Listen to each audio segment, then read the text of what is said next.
Good evening, everybody. Welcome to tonight's session. We are live. We're a little bit early. Please let us know where you are from in the chat. We've already got some people joining us from Mexico City, Poland, South Carolina, UK. So let us know in the chat where you're calling from. We're just going to leave it a couple of minutes just for everybody to join, or whether you're watching on LinkedIn, YouTube, Facebook, and wherever else. Tonight, it's all about mastering digital sales. We're going to talk about a methodology you can use and implement, and I'm going to explain that methodology to you tonight. Please let us know where you're from. Jeswin from India. John, welcome. Linda, Wigan. Linda, I was going to do my best Wigan accent, but I'm afraid I'm out of practice because I've lived in the South now for nearly 8 years. John from Devon. John, I'm in Plymouth tonight. We're doing this from Plymouth. Sabaza from the Netherlands. Kayvan from Iran. Sherry from Phoenix. Elliot, nice to have you. Inesh is there. Rosin, Limerick. Sammy, Tel Aviv. I love Israel. London. So yeah, we've got a good number of people from all different places, and our broadcast is working tonight on all channels, which is brilliant. California. Wow, Kieran, you're up early, right? Joburg, Greece, awesome. Liverpool. Linda, born in Liverpool. Posh Liverpool or the other Liverpool? I always used to say, and maybe you won't get this joke, but if you were born in the north of Liverpool, you had the posh Liverpool accent. Sammy from Israel and vaccinated. Awesome. So we're going to, Hannah, Plymouth. Plymouth. We're in Plymouth right now, live from Plymouth to the world, which is quite literally the world. You know, there's loads of people all over the world tonight. Yes, Sabaz, a bit different from this afternoon. Yes, I did have. This afternoon I did a live session at lunchtime, and in the background my TV was just scrolling through music, and I had Snoop Dogg in the background. The posh, Linda's from posh Liverpool, so Crosby, Southport, all of those kind of cools. Okay, so a couple of quick things, housekeeping. Feel free to ask questions in the chat, absolutely all the way through, and we will highlight some questions as we go. Feel free to like, subscribe, wherever you are, follow, all of that stuff, so it helps the algorithm see when we do more stuff, so you can see other stuff, and make notes. I'll be very, very, very, this is really important. Statistically, if you write things down, you're more likely to remember it. It's just a human thing. If you write things down, you're more likely to remember it. So if there's stuff that I say tonight, you think, I'm going to try that, I'm going to use that, scribble it down. Don't try and commit it to memory. And actually, even when you put it on your phone, how many of us have put things on our phone to store notes and stuff that we never look at again? Write something down the good old-fashioned way, but it actually helps you retain the information. Quite a few people from California tonight, which is awesome, and Venice, Italy. So, okay, if you've not been on one of these sessions before, we've run them every week, and anywhere between, well, I think across all the channels now, there's about maybe 120 people. Sometimes, like last week, we had nearly 900 people across all the channels. It's really our way of giving value to you. Some of you will go, actually, that's really useful. It's helped me in my business. I'm now going to go do it. And some of you will say, Dean, Maverrik, can you help us? And that's what we're here to do. But we're going to give you a resource tonight to help you. Serbia, awesome. So we got people from all over Europe, the US, Middle East, awesome. So just if you've never met us before, I'm Dean Seddon. I'm the founder of Maverrik. And Maverick's mission is to help 1 million businesses grow their revenue, margin and profit. And this webcast is part of that mission to help businesses. So here we go. So the first thing I want us to look at is let's understand what are you selling, who are you selling it to? And there are two types of sales. There are two types of marketing. There's transactional marketing and there's value-driven marketing. There's transactional sales and there's value-driven sales. They're very different animals. The way you communicate them, the way you promote them, the way you implement them, the messaging, everything is different.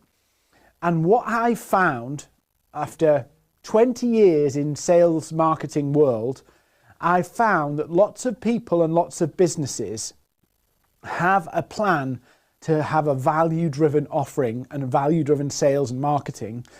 But when it comes to the implementation, they actually end up doing the whole transactional thing. So let's have a look at it so you can see, is this me? Am I doing this? Am I not? So that's what we're going to do. So what you really, really want is high margin, long-term relationships, and they don't come from transactional selling. They absolutely don't. So sometimes what happens is our thirst for sales, our thirst for revenue can force us into a transactional approach because our need overwhelms our strategy. So important point. Our need overwhelms our strategy. And so we have this strategy, but we have to get sales.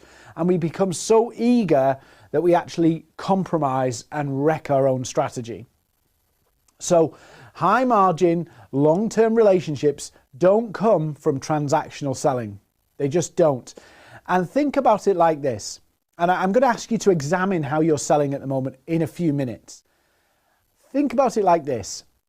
If the customer comes to you and they're buying on price because you're in the right place at the right time, if you've done all of those things and you're competing on price, as quickly as they came to you, they'll leave you. As quickly as they came, they'll leave. Because it's not about relationships for that customer. It's not about a long-term business relationship. It's actually about the transaction. It's about getting what I want and moving on. And if somebody can provide something better, I will move on. So it's very transactional, not value-driven at all. So now let's start to go and look at our own businesses. Let's look at your business, look at your sales, your marketing, and go, are you talking about what you do more than what it can do? Yeah? So are you talking about what your product or service can do or does more than what it can do for the customer? See, I was talking to a group of people earlier, about 70 people this afternoon, and I was emphasizing the point that if you're selling your product or service based on its features, you will appeal to transactional customers. If you sell your product or service based on the difference it makes for the customer, you attract and appeal to value-based, it's a value-based selling approach. So the difference, if you're selling the features, it's transactional. If you're selling the difference it makes, it's value-driven. So let's have a look at this in more detail. Are you highlighting the problems you can, it's been a long day. Are you highlighting the problems you can fix for customers? Or are you just saying how amazing you are? Are you just saying we've got state-of-the-art technology? So what are the key problems you can fix for your customers? What are they? That's the key to unlocking value-driven sales. And when we take this into a digital space, this is really important. And I'll show you the difference. Most people are keen to just get sales at any cost. And so they lose sight of the objective of the sale is to convince the customer that you can make a difference to their business. And they just blast people with information. And we'll look at this in a minute, but look at your own marketing, look at your website, look at your LinkedIn activity, look at your emails, all of those things. Have a look at them and go, am I showing people in everything that I'm doing that I can fix problems for customers, specific problems for customers? Am I showing the customers and people who visit my website, check out my LinkedIn, read my emails, read my blogs, whatever it is, that you can fix their problem, that you understand their problem, that you can articulate their problem and you know a way to provide a solution? Or are you just saying, look how wonderful our technology is, look how wonderful our service is, 5 ways you can use our service? Think about this and dig into this because it's really important. Look at your own website. Does your current strategy and your tactics align? So let me drill this down a little bit more. You believe in value selling, but every customer that comes through your door is trying to knock you down on price. Every customer that comes through your door, you're in a beauty pageant with. They're going out for tender, they're out getting 3 quotes, they're doing all of these things. This tells me that despite a strategy of wanting to get to value-based selling, you're actually transactional. Now, I'll show you why this matters in a minute, because we're going to look at some of the activity that people do to sell so you can see the difference. But if you don't get this right, what you'll end up doing is you'll end up trying to fight to keep customers, because they're just there because you offer a different level of value. You offer a commoditized service that they can use right now. So, if you don't get this right, you'll end up churning and burning and not earning. It's a bit cheesy that, but it's true. If you don't get this right, you'll end up where your lifetime value of your customers will be short. They'll come to you for a period of time, and then in 6 months' time, 12 months' time, they'll be shopping around again to get the best deal. Very transactional customers, no loyalty. I mean, loyalty isn't what it used to be many years ago in terms of customers, but you want a loyal customer base that appreciates and values the difference you make, and not somebody who will just jump and move just because somebody offers them a 2-3% saving. So let's have a look at value driven. So look at this. Hopefully you can see this on screen, but you can see here a ton of people reaching out, and there's one key theme. I don't know whether you can see them all here, but there's one key theme. Every one of them is saying, do you need this? Do you need this? Do you need this? So here we go. People saying, I can help you with Zoom, Crunchbase, AngelList, Zillow, Thumbhack, all of these things. Just saying, hey, you need something, I can help you. You need something, I can help you. Do you need this? Do you need this? Do you need this? It's a bit like the person stood at the end of the street corner saying, get your newspaper, get your newspaper. Here's a newspaper, here's a newspaper, here's a newspaper. Anybody want a newspaper? That's transactional selling. Transactional selling. Daily newspaper, daily newspaper, daily newspaper. Yeah. The difference is between transactional selling and value selling is you stand on the same street corner with the same newspaper, but instead of saying buy the newspaper, buy the newspaper, buy the newspaper, you go expose on politicians, big scandal on politicians, check out the latest story on the politicians. So you're using things that add value of interest and curiosity to your customers. And this stuff here just does not work. This is an actual screenshot from a lead generation agency's website. They've got nothing against lead generation companies, nothing at all. And hopefully you can see this. Maybe we can zoom in on screen on this. But here's the problem. Most of what people are doing to sell, it doesn't work. But it works just enough to make it pay for itself. And I'll show you exactly what I mean. I'll show you exactly what I mean here. This is an example of a company who sell lead generation services. So they go 1,000 prospects, and if you engage 1,000 prospects, you get 4 sales. Now, I don't mean to be critical of these, because I could go to a number of different companies and say, actually, I've found other people saying the same stats. The problem is it's transactional. It's about getting the numbers because you don't know how to get the customers to convert. So if I was a sales manager in a company and I said to somebody, right, your sales performance, how many prospects have you been working on? 1,000. How many sales have you got? 4. I don't care whose book you're in. I don't care what history tells me. That's crap. It really is crap. That's not skill.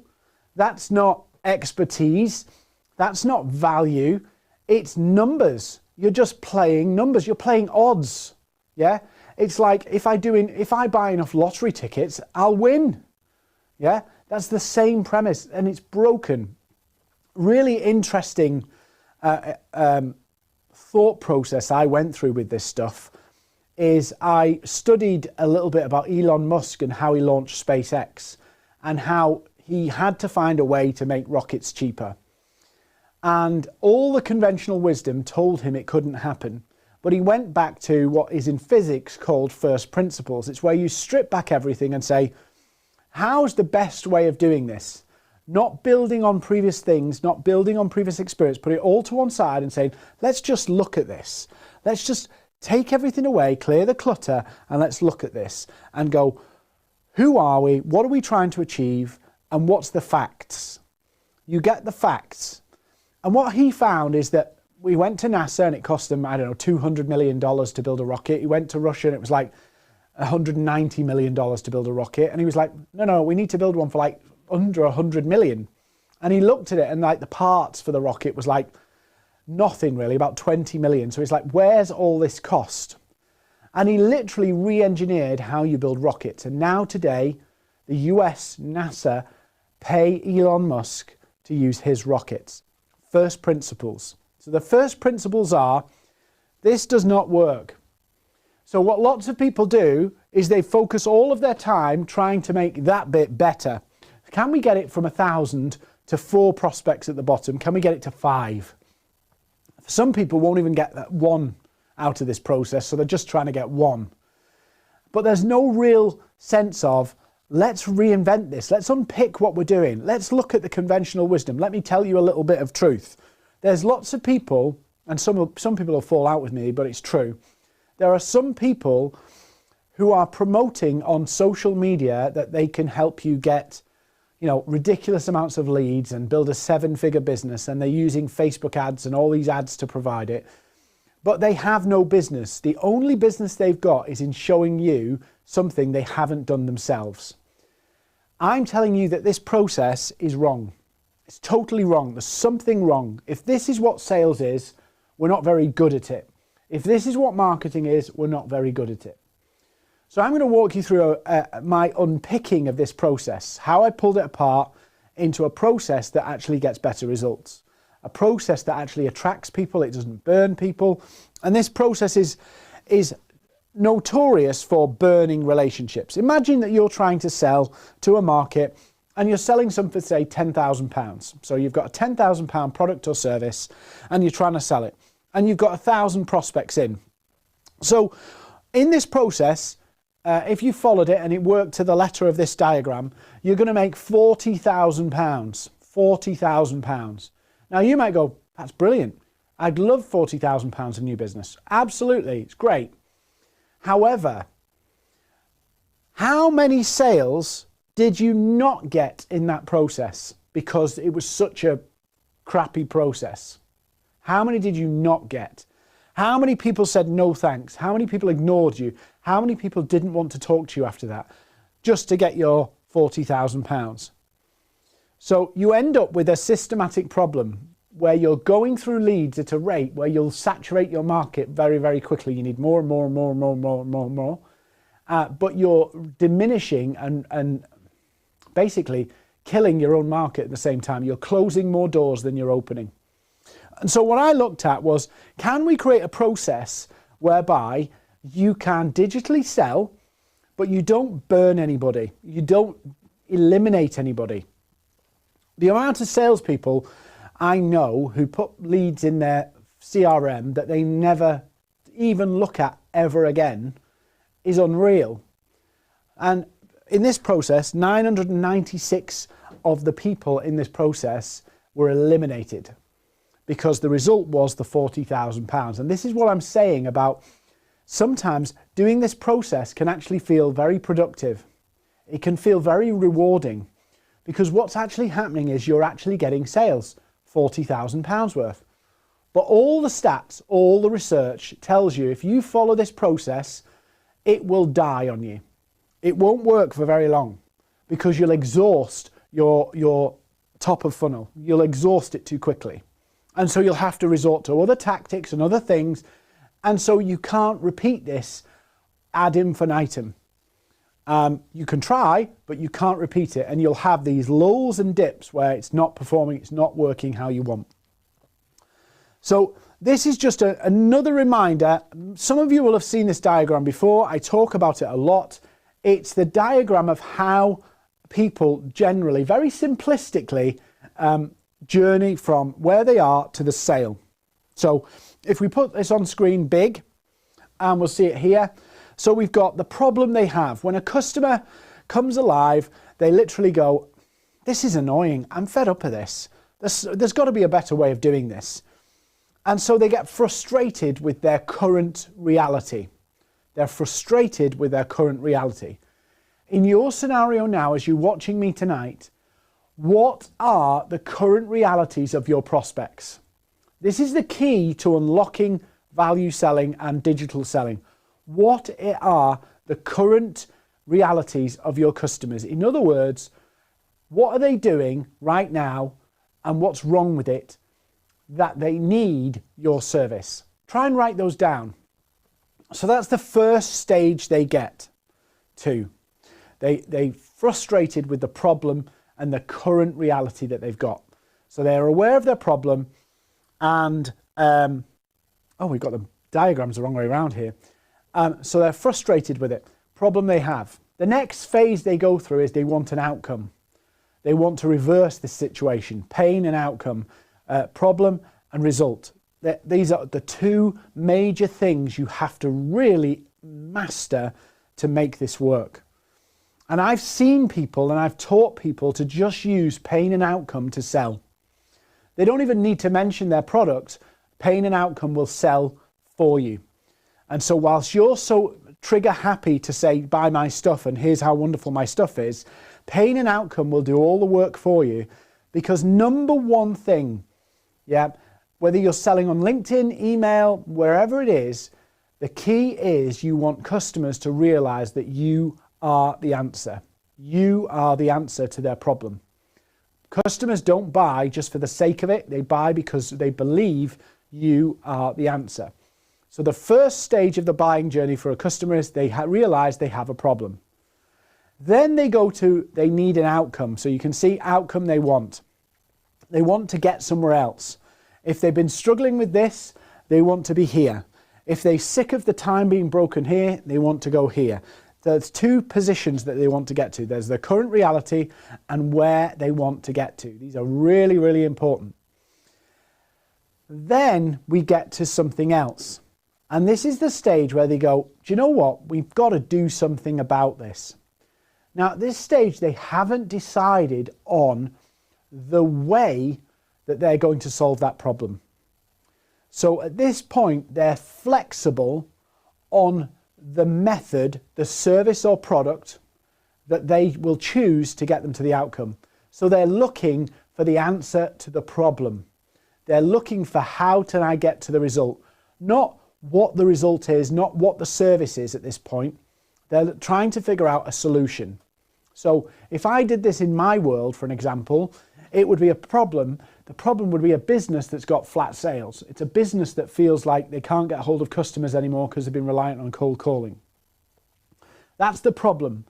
Now they're looking, there's got to be a better way. There's got to be a way we can reach people. There's got to be a way we can sell more effectively than cold calling people. So that's outcome they want. So now they're not going, actually, we're going to go to LinkedIn. We're going to go to email marketing. We're going to go to this. We're going to go to that. They're actually going, let's have a look. This decision to change is, we want to do something differently. So now what are we going to do differently? Notice at no point here have they decided on a way, product or service. They could go SEO, they could go paid ads, they could go LinkedIn, they could go email, they could go Facebook ads, they could go Google ads, they could go anything, any way they want. So at this point, it's a decision to change, to go, I want to leave my current reality and go to somewhere else. I want to get to this goal, the outcome they want. Once they've crystallized that, then they start looking for the solution. So this is where they go, actually, to get this problem solved, we need SEO, we need more web traffic. And then they start Googling SEO agency Bristol, SEO agency Plymouth, how to get ranked on first page of Google.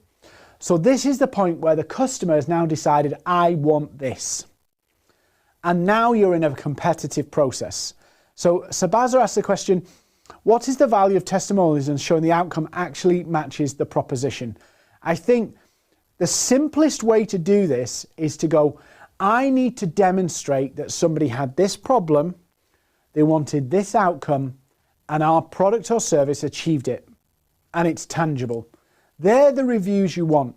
Often what you get are reviews where it says they're nice people or they're wonderful, but it doesn't really tangibly talk about the reviews. Or you get the extreme of really meaty, heavy-duty case studies and reality check for everybody. Nobody reads like they used to. So if you can't provide them with real high-level snapshot information, scan, read, 30-second, 10-second information, they're gone. So if you've not got bite-sized information to be able to land this information with prospects, you're going to be in trouble. Digital creates an opportunity for you to go to the world, but the world will only give you seconds. And if you get them curious, they'll give you a few more seconds. Notice what I'm saying here. They'll give you seconds.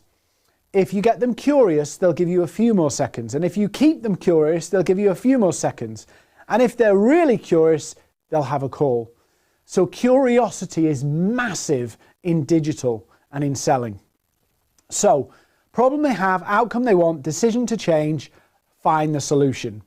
So on the far right of this diagram here, the far right, this is where they go out for 3 quotes, they go to tender. On the far right here. On the left over here, this is where they just want the answer. They just want the answer. The problem and outcome here, they just want the answer. They're desperate for the answer. And so where is the value?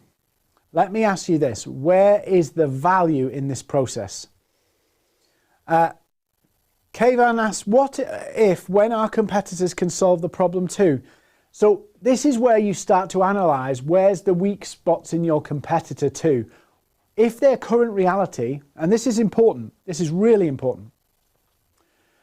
When you're trying to prospect and move a client to make a change, whether that's a change from not having your service at all or having the competitor's service, your product, your value proposition needs to understand that you're trying to wrestle them away from another way of working. You're trying to get them to implement change.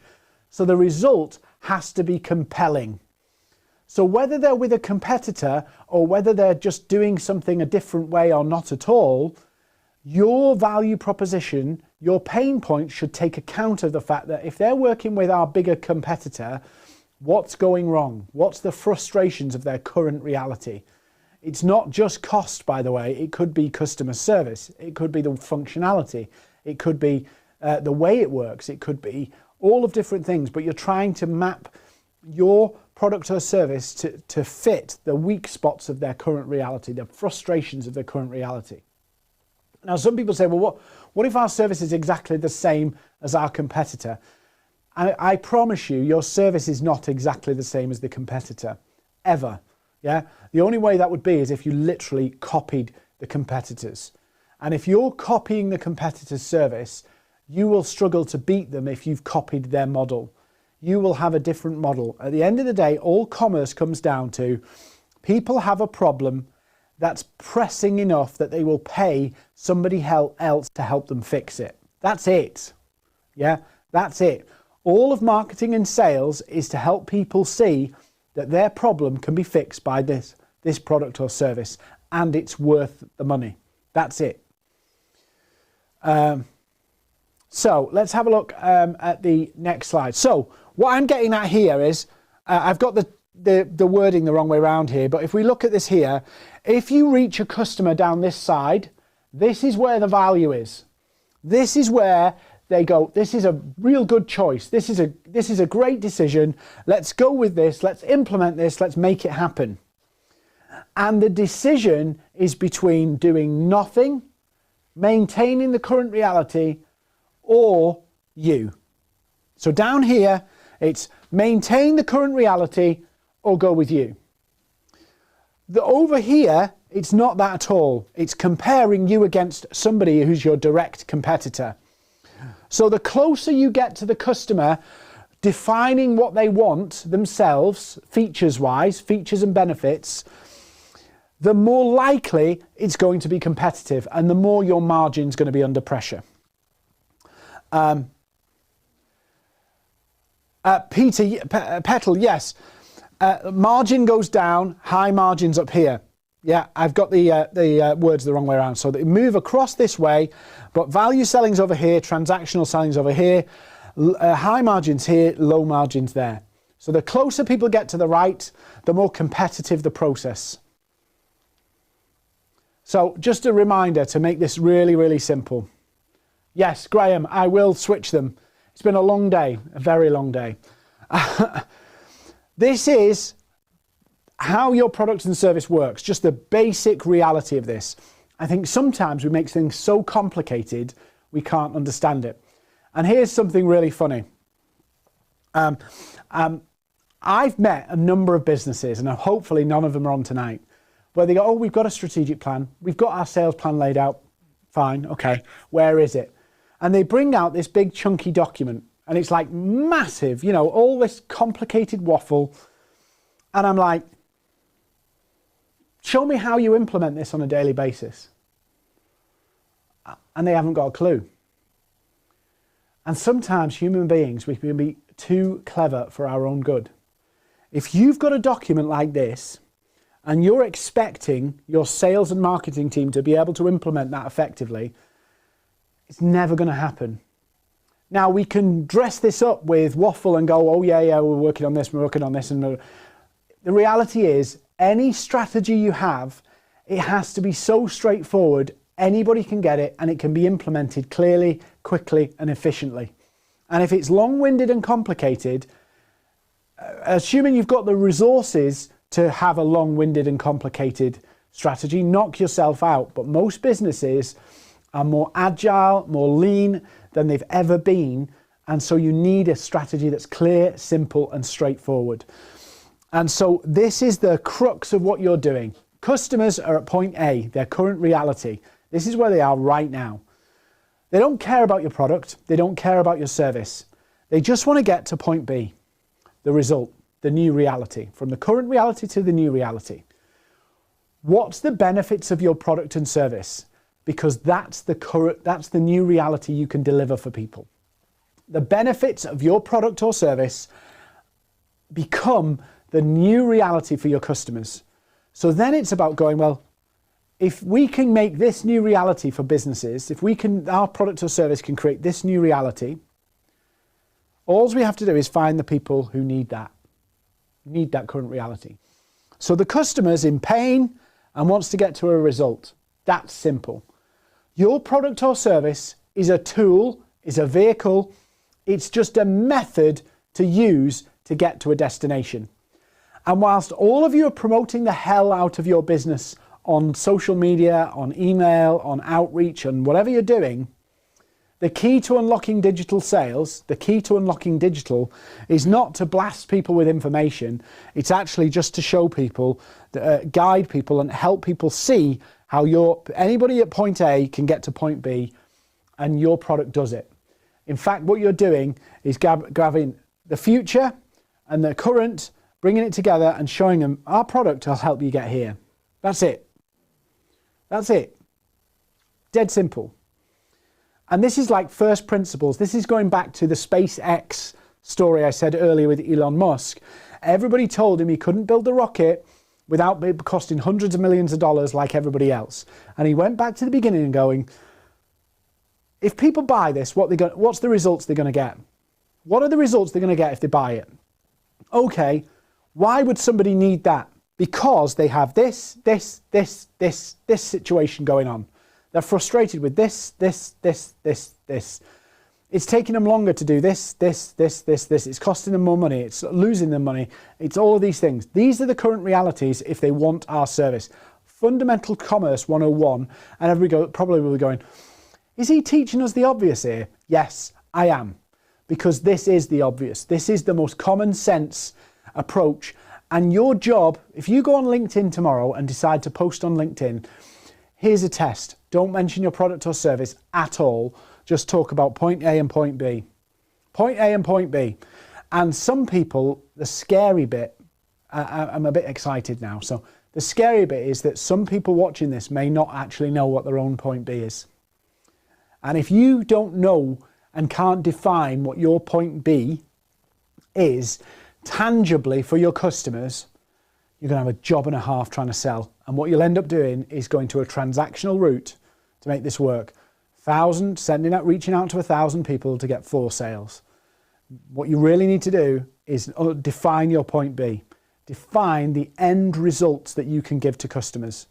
Tightly, as real world a scenario as you can, as grounded as you can, make them and list them out. Because once you know that, you can say, so who needs this? Who needs these benefits? Who needs these results? And it's literally the people who are in pain, frustrated, dealing with current realities. And you just go, I'm just going to talk about this. I'm just going to talk about this. Oh, hang on a second, my prodder. So the real value is to talk to their pain so your prospects can see for themselves that you can help them. No amount of information can make somebody believe something. So your job is not to convince people, your job is to present and show how you've done this, how you help it, talk about it. One of the key ways you can do this is literally define the problem. If you can define the problem for your customers or prospects, they will get the sense that you understand them better than anybody else. And that gives you credibility, it gives you authority, and it builds trust. So your job is to provide value, talk to their pain, so your prospects can see for themselves, not you giving them propaganda and hoping they believe you. They learn and discover that you can help them, and they believe that you can help them. So here's another thing people do when they go wrong on digital selling. They literally, it's crazy this one, they literally blast information and just dump information in people's laps. I did a post about this the other day and I loved it. It's a GIF of a child on a fairground ride and he's going around 1,000,000 miles an hour, and then all of a sudden he vomits all over this other child. Yeah, and that's how sometimes our marketing and sales is. We just vomit information hoping we give enough that people will go, yeah, this makes perfect sense, but nobody reads it all. Nobody even looks at it. They take a glance, and if it doesn't appeal to them, they just bin it, file it, keep it for future reference, all that stuff. They just bin it. They just ignore it. So you have to put stuff out that makes people want to know more. In the UK, there is a series called Line of Duty. Line of Duty. I'm absolutely hooked on it. And every week they make a massive cliffhanger that means you have to watch more. And everybody wants to know more. And 2 weeks ago, they had an episode out where they left us a cliffhanger about one of the main characters in this series or in this season. And they left us with this cliffhanger, and Twitter blew up because everybody wanted to know what the answer was. Everybody wanted to know, scouring the internet, they were asking each other, they were freeze framing this episode and going through freeze framing to try and find the answer in the episode because they'd left everybody a cliffhanger. One of your biggest weapons in content, outreach, social media, sales is the cliffhanger. Giving people enough information to be more curious. Giving enough people, creating curiosity so people want to know more. Yeah? John, I will not tell you who was shot because I don't know, but you get the point. Does your marketing, does your selling approach create curiosity? Or does it give everything there so they just weigh it up and decide yes or no? You want curiosity, because here's the reality. Doesn't matter what platform you use, email, LinkedIn, whatever you want to do to sell, you will never be able to adequately convey your proposition in enough detail and enough depth to convince somebody to buy. You'll never be able to do it. What you have to do is create that two-way conversation, that meeting, that Zoom call, where you can then mirror and go back and forth with the prospect so you can tailor your approach to them. And what we try to do is we try to do it all as a one-hit wonder, blast the information out and hope they want to buy. The reality, we've got to create a curiosity so that they want to know more. So think about it like this. If I just put the information out, people analytically decide, but every word you use, people will decide whether that's relevant to them or not. So the more information you give people, the more long-winded your LinkedIn message is, the more long-winded your email message is, the more likely they're going to say no. It's that simple. So the curiosity goes, that's interesting, I need to find out more about that. And you build stages of curiosity. We're going to look at that in a second. So here's our value-driven methodology. I'm going to walk you through it, explain it to you so you can understand how you can use this. We do have training sessions on this. It's part of our accelerator program, but let me walk you through it. So this is our methodology we wrote. And we wrote this because I hated cold calling. Yeah, I absolutely hated it. I hated the fact that we had to do some of the stuff that we had to do to sell. And so over years, I've found ways to do this. And in the last 4 or 5 years, this has really been refined. So the first thing I want to talk to you about is the positioning. Yeah. So we've had a look a little bit at the positioning so far tonight. We've had a look at who are we, what's the pain points, what's the results, what's the journey. But if you want to sell on a digital platform, you have to position yourself not only with all of the pain points and understanding, your messaging, build out all of that. You have to be visible. And one of the things that I've been teaching people to do as part of their sales approach is that the power of content to do a lot of the heavy lifting in sales. But it has to be positioned right. It has to be tied to the process we're going to take on. The amount of companies I've seen, some big, huge companies, they churn out content that does not help the salespeople actually sell anything. It's just totally disconnected. And I know some big companies that have got this problem where the marketing department's doing one thing and the sales department's doing something totally different, and neither side supports each other. So the positioning is about building your messaging, your pain points, your key value proposition for a digital world, which is different, by the way, to doing it in person. Petal Strategic Automated Marketing is asking the question, how long does this process take? This process, so I'll give you an example. So in our accelerator program, which is something we teach to implement this, we actually do a marathon sprint whereby we implement this process on a webinar, prospecting, and corporate selling, account-based selling or account-based marketing in 90 days to get sales. 90 days. In that process, they do at least one webinar with 200 attendees, sales webinar, not a buy now, but actually a process where they learn how to educate their customers so the customers want to book calls to find out about their service. So we do that in 90 days. Some of our students have done 2 in 90 days. It all hinges on the positioning. So 90 days to sales, basically. And in that process, I'll walk you through it. So the positioning also teaches you how to write your content. Everything should come from your positioning. So you shouldn't be just writing any old random waffle. It should all be about what's the pains of our customers, what's the results they want, and how can we use content to actually further that? How can we use it to educate people? So then you build a roadmap, which is effectively a sales process. So we have 3 in our accelerator. We have a webinar process, we have a prospecting process, we have a lead magnet process, and we have a corporate account-based sales process. We try and put people through all 4 of them in 90 days. It's intensive, but it means you perfect it quickly. Habits, good habits, are hard to install and to develop. And so that's why we do it in a 90-day period. So hopefully, Petal, I answer your question in 90 days.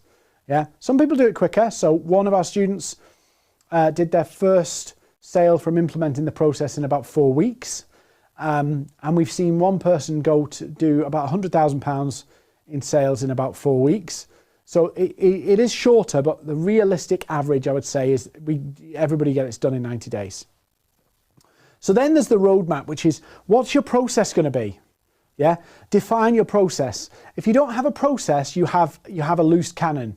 You need railway tracks to run on. We're going to do this, then we're going to do this, we're going to do this, we're going to do this, we're going to do this. And you take people along that track. Yeah, you need those tracks, even if it's just a process that you improve, but you have to have a process.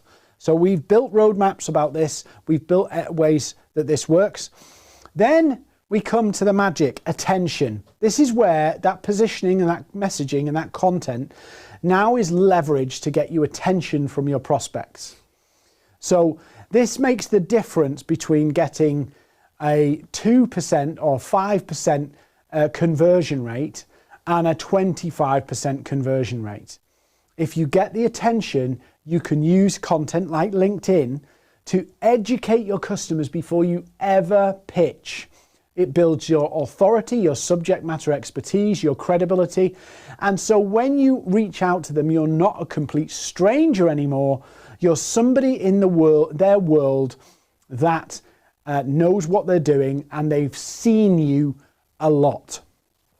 In this process, and I hate the word, we teach salespeople and marketers to become almost like, I hate the word, micro-influencers, in that they influence a bubble of people who are their prospects. So their prospects know their name, they know who they are, and they're in their worlds, and they get the fact that they're adding value. So that's the first thing. Then we come to intent. So this is where your lead magnets, your content can take on a different level of performance. So we've got all of these people paying attention to you. We've got all of these people seeing you and building trust and familiarity and all of those things with you. Now we use a particular type of content to actually get the customer, get the prospect to see, to show their hand, to get them to show you their cards and say, I have that problem. And this sounds really complicated. It's actually really easy. You can do it through webinars, lead magnets, general conversations. You can do it through all of these different things. It's normal posts. We teach lead generation posts as well. But you're looking for their intent. So this is really important once you've got your positioning to go, if I'm in the shoes of my prospect, what would I want to be reading, seeing, watching, learning about that helps me with that problem?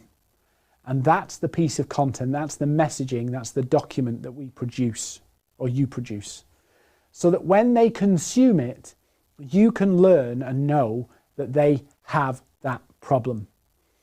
So for an example, if you did 5 ways to use your CRM better, yeah, and I know a company who's done this, 5 ways to use your CRM better, and they actually sell CRM software. Those who read it, it does not necessarily tell you anything about their appetite to change. Nothing. It tells you nothing about their current reality. It tells you nothing about whether they're interested in changing their current reality. And so you might get a lot of people looking at it, but with no intent to change. So you create resources and documents where it easily shows you that they have an intent to change. Now this sounds really difficult. It's not if you get the positioning right. So that's attention and intent. And then finally, the final action is this. You need a mechanism, an activity plan for results. Because the amount of times I've met people who go, we've got a strategy, we've got a plan, we just don't get the time to implement it. You need a plan that, and all of this activity that fits within the time frame you've got. So somebody's going to ask in a minute, how long does it take to implement this process in terms of how much time? I've got some people doing it in an hour a day. I've got some people doing it in maybe 2 hours a day. And some people saying at the moment it's taking them 3 hours a day. And people go, 3 hours a day? Yeah, but it's sales. It's sales. I'm quite happy to spend 3 hours of my day on sales, new business, on revenue. More than happy to do it. So this is the process that we develop that goes, we're not going to burn anybody. We're not going to push ourselves too hard. We're not going to kind of be pushy salesmen. We're just going to literally show people a methodology. And if they get it, if they love it, and they see we fix it, they come and they show us and we follow up. And that's the process you should be doing. It's I did a poll the other day. We got about 800 votes on the poll on LinkedIn. And I asked, What is the most valuable thing to your business? And then, there was 3 answers. One was, which one would get you the most sales? £250,000 worth of Facebook ads, 5 salespeople, or being top of mind in your industry. Top of mind in your industry.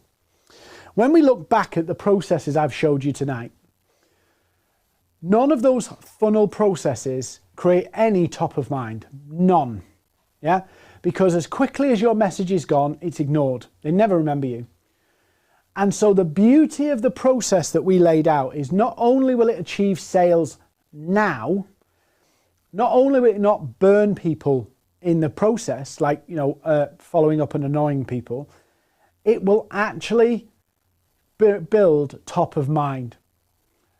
So top of mind is absolutely the most prized possession, that people know who you are, and when they have that problem, they know where to come to. And I've spent a long time using this process to build this. It's nowhere near where I want it to be, but there was some analysis a few years ago in a book published about it called Superfans that said for a business to be sustainable, it needs about 1,000 people to actually know them and have them top of mind. 1,000 people.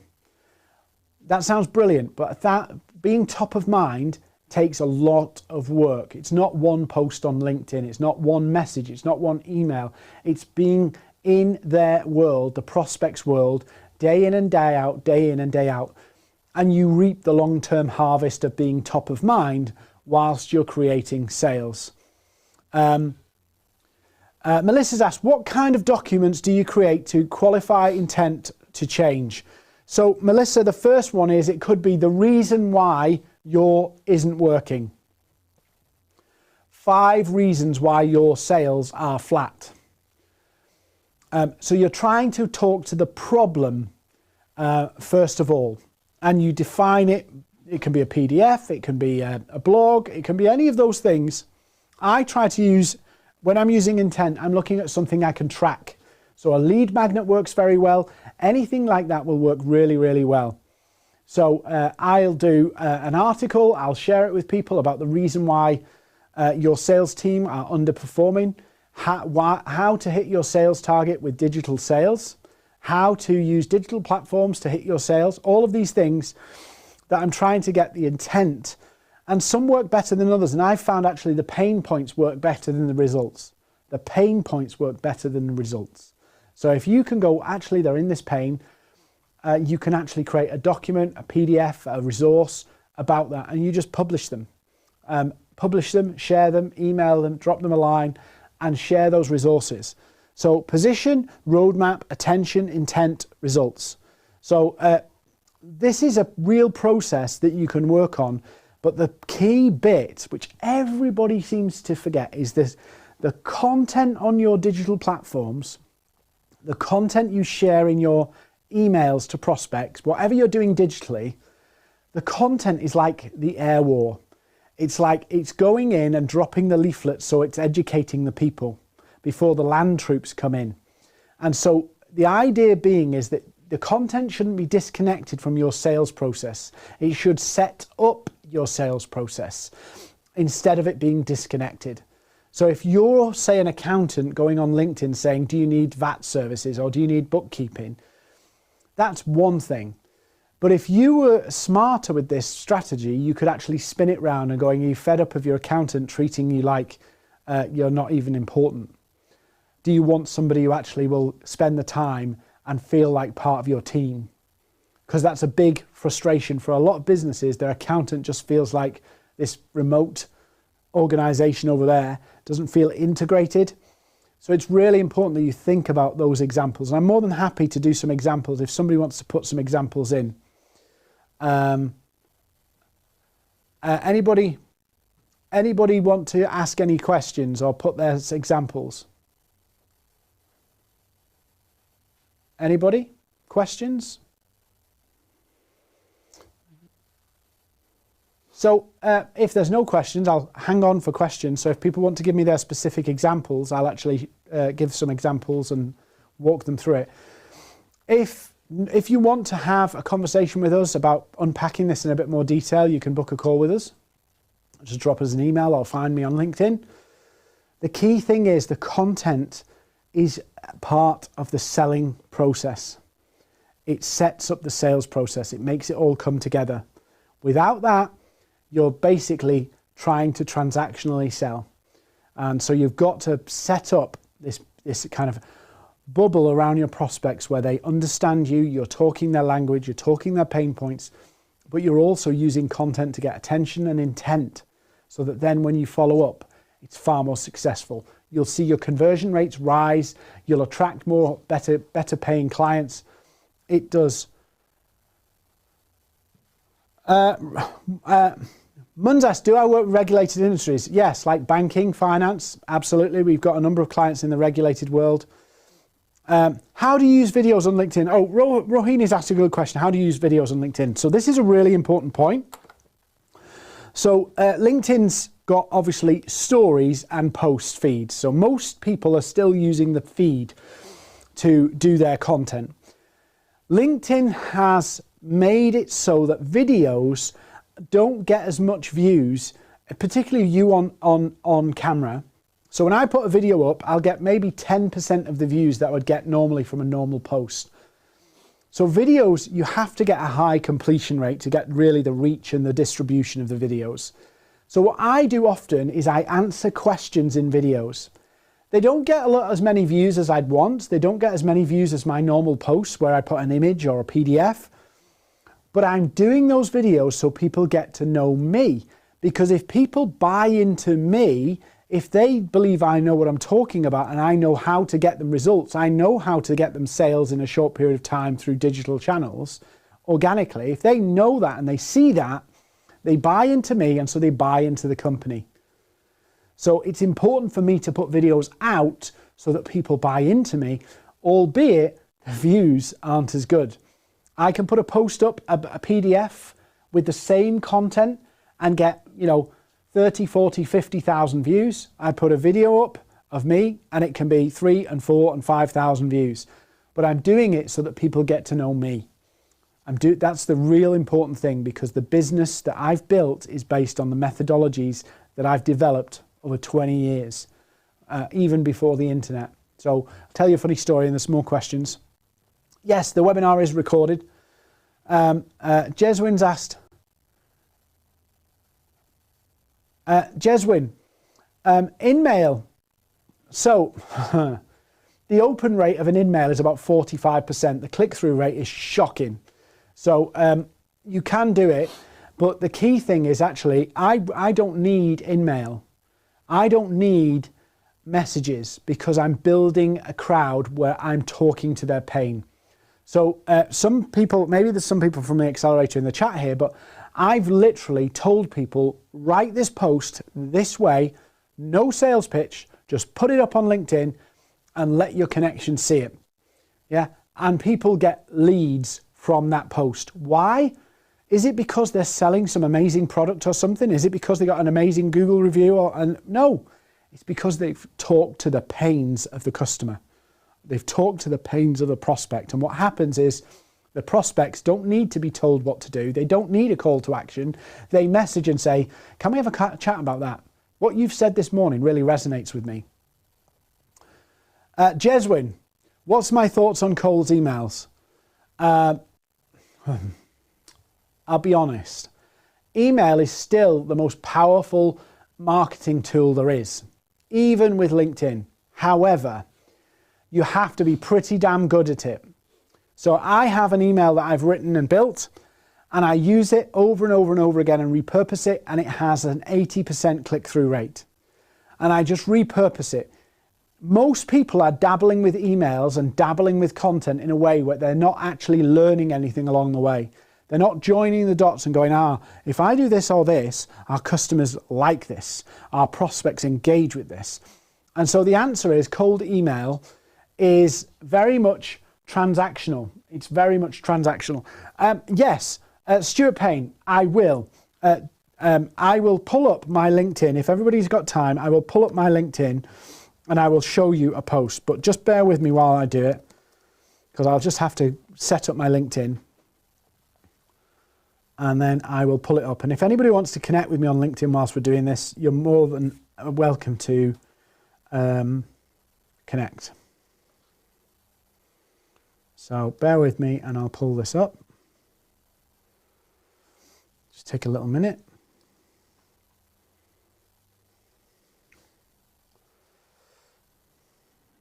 Jack, hopefully you can see the screen. Jack's our man on the camera, but I will pull it up in a moment. Just bear with me.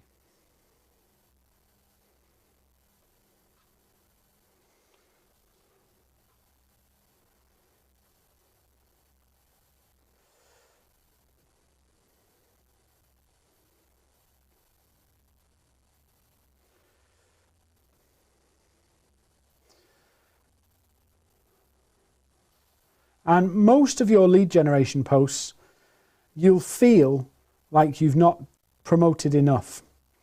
Pretty much every post you do that's a lead generation post will keep people in the line of duty world. Everybody remember line of duty? The cliffhanger? So you give people enough information, but not enough so they have to inquire to know more. And that's the goal of what you want. You don't want people being fully satisfied and moving on. You want them into a conversation, because it's the conversation that makes the whole thing happen. So many people say to me that actually, if we could just get in conversation with the prospects, that would be perfect for us. We just need to get in front of them. If we can get in front of them, it's done. Yet, when you examine most of their activity of what they're doing, they're not trying to get in front of them. They're literally blasting them with information. So here's the post that I'm going to put up on screen. So hopefully you'll see the screen in a minute.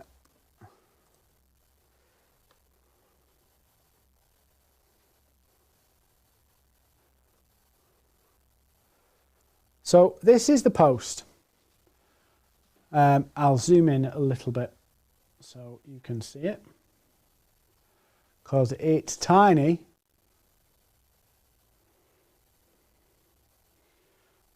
Just bear with me. This is really frustrating because I duplicated the displays and then somebody's asked me for it, so I have to do it. So hopefully you can see this on screen now. Everybody see it on screen?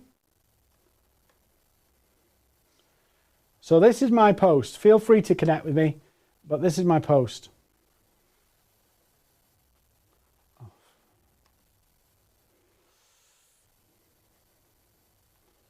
So social selling doesn't work in my industry. What a load of crap. What most people are doing in the guise of social is broadcasting a sales pitch. Cold pitching, don't believe me, check your LinkedIn messages. They wonder why their social selling isn't working, but their version of social selling is just cold pitching. When that doesn't work, they try to turn up the volume. Let's shout louder and to more people. Account gets restricted. New idea, let's make fake profiles. For the past 5 years, I've been teaching people how to get conversations with people digitally. Often people tell me they need a better way. But that habit of broadcasting cold pitches is hard to shake. That addiction is hard to kick. Why? Because a lot of the things that has a low conversion rate can feel pretty good. Sending lots of messages is a great feeling. It gets a 0.4% response rate. That's a fact, by the way, 0.4% response rate. But if you'd really been selling, you would have trebled those results, if not more. Yeah? So it would have been far more. So 3 times at least the response. Some will comment and defend cold pitching, saying they get amazing results. They probably sell it. Others will gloss over the fact that they burnt 100 plus prospects to find 4 sales. Social selling isn't cold pitching. And then because I've done posting consistently, I know when I use a picture of Leonardo DiCaprio, it attracts salespeople. Why? Because I've been consistently using content. I've been consistently understanding and reworking my positioning. So I know if I put Leonardo DiCaprio on my post, I attract salespeople. That's the work you should be doing. And I understand the pains of sales departments really well. And I know the answers to most of the sales department's problems and I can fix them. particularly to do with selling and selling digitally. And so I'm not blasting people. I'm actually, I'm just dropping the truth. Ruella, what causes accounts to get restricted? Here a lot, right, so this is a common thing. Steve Kazan, I'll answer your question in a second. What causes, right, there's two reasons. Number one, your rejection rate. People not accepting your connection rate is a number one reason you get restricted. So if your connection rate's low, again, we teach a way of selling and a way of outreach on LinkedIn, which increases your connection rate to above 60%. So you get 50% of the connections accepting you. If you get it lower, LinkedIn will restrict your account because you're effectively connecting with people you don't know. You're cold connecting. The key is to try and build relationships so that people accept your connection request. That's number one. Number two, Ruella, I'll just tell this one because this is a really fun one. Some people are sending tons and tons of messages on LinkedIn and getting really excited about how many they've sent because it must mean they're going to get business. LinkedIn has made it now near impossible to do this because what they do is they track how many messages you're sending and the differences between the messages. So if you're sending the same message repetitively, the other people you send it to just get a blurred out box saying this message is harmful. It may be unwanted, malicious, or spam. And so you think, wow, I've sent 500 messages, way, we're going to change the world. And actually, all your prospects have just been told you've sent them spam or a virus or something like that. So, Jeswin, memes. This is the thing. If you're trying to sell, it's about you and your personality. It's not just about a brand. It's about you and your personality. Any more questions? Steve Kazan. Blogs. I don't recommend doing too many blogs because you can reuse them and rinse them. Often you put an article up on LinkedIn or an article on your website and they never get used. You should be reusing it and refining it. So in my book, a blog should never be static. You should put it out there, tweak it, test it, till it starts to perform for you. And then you start to use it and scale it. And then you could literally, I'm not saying do this, but once you know that blog performs in terms of generating interest and intent, you could literally just promote it, like boost it on Facebook or what have you. How much of our courses? How long's a piece of string? Right. So the best thing to do is book a call. If you're interested in doing this in 90 days, we have the accelerator. That's a bit more expensive because it's more intensive. I work with you. For 3 hours a week, you're part of our group. It's very intense. Some of the people might be in here, but it's a trajectory to sales. So it's very, very fast. That's our kind of full-blown interactive coaching that works. I think it's about £2,800 at the moment. And it's 3 months. We also have the courses where you can get the information and go and figure it out yourself. So you can buy the course and try and figure it out, or you can jump on it where I'm with you as we're doing it. So I help you knock out some of the mistakes you'll make along the way. Any other questions? The key thing is, importantly, if you're coming away from this and going, I really want to leverage this, I really want to use it, maybe I don't want to buy from Maverrik, and that's fine. But if you want to leverage it, let's have a conversation. Drop us an email, book a time in. Everybody can have a free chat with us. We're not going to charge you to talk to us. And it might well be we can just go, I wouldn't do this. I'd do this, this, this, and this. And you can go, right, I'm going to knock myself out and go do it. Other people will go, do you know what? I'm sick of messing around with this. Let's just get this done. Let's do it quick. Let's get it implemented quick. Dean, get me on the accelerator. And that's fine. So if you want to book a time with us, there's a link in the chat. Jeswin, don't apologize for the typos. You should see me. I'm horrendous with typos. If you want to have a chat with us, book in, absolutely fine. We'll walk you through how we work, and if it's there's a fit, great. If there's not, no problem. We'll see you on LinkedIn. We'll ask you how you're getting on. We want to see you do well. We've got a mission, 100 million businesses, what? Help 1 million businesses grow their revenue, margin, and profit. And so if you're one of those, we're happy to help. If you want more help, cool, that's great. We work together. So if you'd like to book a call, the links, we'll put the links in the chat, and I'll put the details on the slide.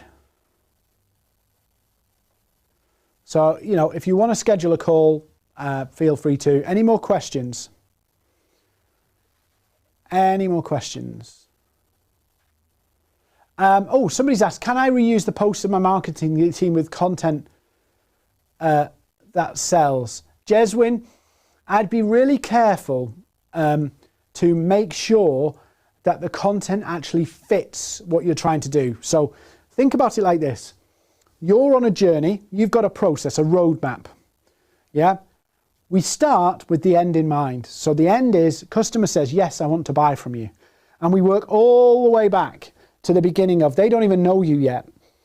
And so I would only reuse content if it fits in that process. If it doesn't fit, don't use it.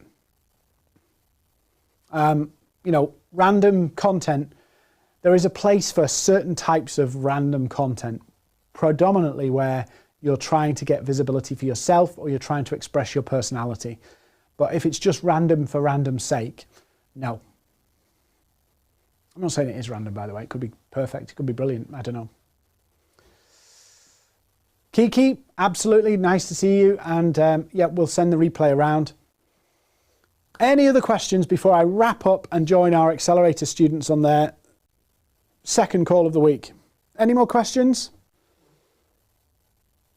I'm going to do the auction thing in a minute. Going once. Going twice. If there's no more questions, thank you for watching. Please do come and connect with me on LinkedIn. Follow Maverrik wherever it is. That'd be awesome. If you're on YouTube, subscribe, press the bell, all that kind of stuff. It really does help us get the message out and help other people and help other businesses. So I'd appreciate that. Find us on LinkedIn. Do all the subscribe, follow things, all of that stuff. And we'll be back next week for another session, different session, helping you grow your revenue, margin and profit.